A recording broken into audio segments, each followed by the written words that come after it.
हमारे traffic plans हैं जो कि विभिन्न स्थितियों में एक्टिवेट होंगे। हमारी कंटिजेंसी प्लान्स हैं जिनकी हम लोगों ने बड़ी गहन मॉक ड्रिल्स की हैं। ट्रैफिक रेस्ट्रिक्शन कल शाम से ही लागू हो जाएगा और जो पासेस हम लोगों ने इशू किए हैं पर्टिकुलर वो ही केवल व्हीकल्स अलाउड होंगे। मुख्य स्नान पर्व के एक दिन पहले एक दिन बाद पूरा नो व्हीकल जोन हम लोग उसे डिक्लेयर किए हैं, तो उसमें व्हीकल अलाउड नहीं होगा।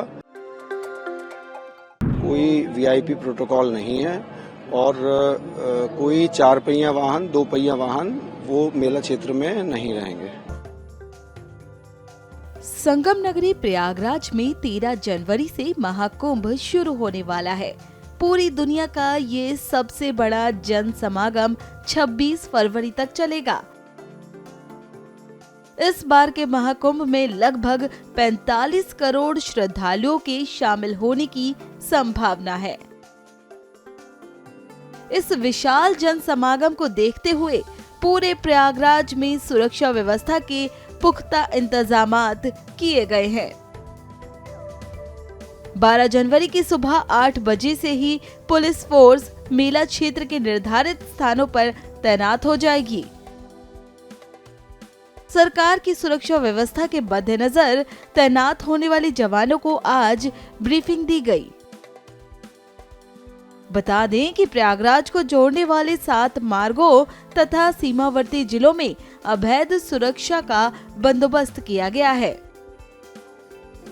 मुख्यमंत्री योगी आदित्यनाथ द्वारा प्रयागराज के चारों तरफ अवैध सुरक्षा का एक चक्रव्यूह बनाए जाने के निर्देश के बाद इसके पुख्ता बंदोबस्त किए गए हैं। कल 12 तारीख से के सुबह से ही 8 बजे से हम लोग की ड्यूटीज जो हैं वो खड़ी हो जाएंगी, जो पीक डे स्नान की ड्यूटी हैं।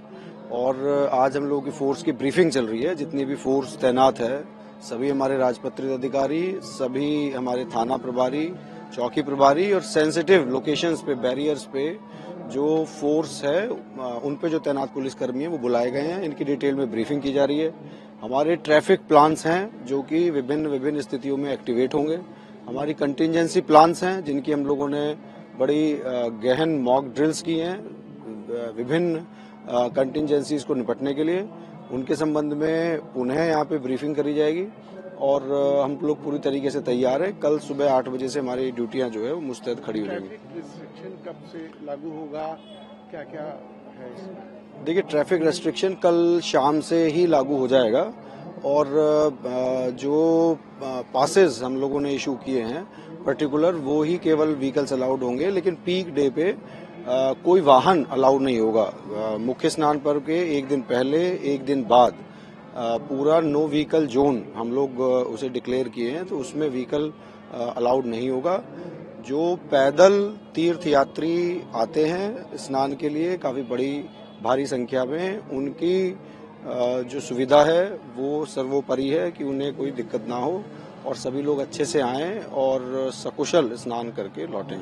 कोई वीआईपी प्रोटोकॉल नहीं है और कोई 4 पहिया वाहन 2 पहिया वाहन वो मेला क्षेत्र में नहीं रहेंगे। मोर्चे आप लोगों ने देखा होगा, मेला क्षेत्र में विभिन्न जगहों पे मोर्चे हम लोगों ने लगाए हैं सिक्योरिटी थ्रेट्स के मद्देनजर, जिनपे कि हमारी स्ट्राइक टीम्स हैं और हम लोगों ने मल्टी लेयर्ड बैरियर्स लगाए हैं जो कि वहाँ पे भी हमारी स्ट्राइक फोर्स तैनात है। तो सिक्योरिटी के पॉइंट से हम लोग पूरे तरीके से सजग हैं। और किस किस तरीके की फोर्सेज? देखिए, सुरक्षा की दृष्टि से मैं ये तो डिस्क्लोज नहीं करूंगा कि कितनी फोर्स है, उसका संख्यात्मक विवरण नहीं बताऊंगा, लेकिन आप ये विश्वास रखिए कि बहुत संख्या में फोर्स है। स्पेशलाइज्ड यूनिट्स हैं जो कि स्टेट पुलिस की, सेंट्रल फोर्सेज की, स्ट्राइक टीम्स, हर तरीके के एंटी टेरर यूनिट्स, वो सब हम लोगों के पास तैनात हैं और मॉडर्न इक्विपमेंट्स, गैजेटरी हम लोग की इन प्लेस है and we are fully prepared for the main event.